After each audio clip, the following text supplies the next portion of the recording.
Fala aí galera, vocês estão no meu canal Skateboard. Hoje eu vou ensinar vocês algumas dicas de fazer manual.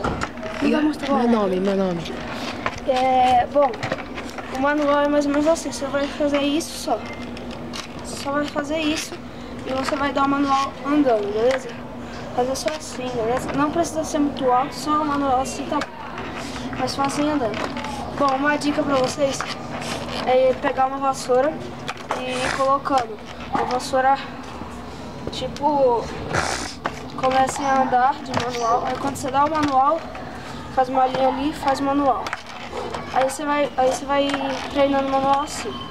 Vai dando manual, quando você cair, você para, coloca tipo alguma coisa aqui pra marcar onde você tava com o manual. Depois você vai fazendo o manual da linha de novo, que você marcou, vai fazendo isso. Quando você cair, marca. Quando você parar o manual, marca onde você fez o manual, tá? Então, foi isso, galera. Se eu ajudei, clique em gostei.